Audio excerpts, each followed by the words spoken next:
part of the credit crunch, the fear that many companies are just not going to be able to get loans. Banks aren't even willing to lend to other banks, let alone companies, and let alone companies that have tough track records like these guys do. So there are reports that General Motors has discussed the possibility of buying Chrysler and even of merging with Ford. Just imagine that, even a potential for a big one here instead of the big three. And we have heard, reports that car sales are expected to keep on shrinking. General Motors already has too many brands, according to many analysts, so they're in tough times. Now let's just go back to Neel Kashkari, who's the point man, the assistant secretary at the Treasury.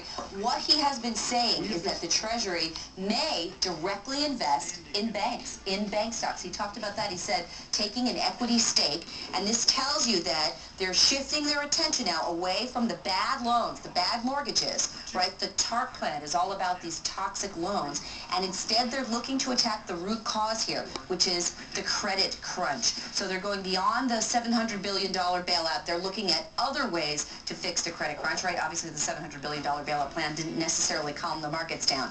And the credit crunch affects you a little bit like we were just talking about GM. If you've got a pension or an IRA, it's probably invested in some companies, and even profitable companies right now are being squeezed by the credit crunch. And because of the credit crunch, there's fear that some of the financial companies and banks, even if they've been running their books really well, they could get sort of caught out in this rainstorm as well and slammed. And that's the kind of thing that could really hurt the economy for a long time. So they're trying to unlock this credit crunch. So you know that investors are hanging on his every word to see how the markets are going to open today, that's for sure. I'm sure it'll be impacted. So we'll listen. Thank you so much.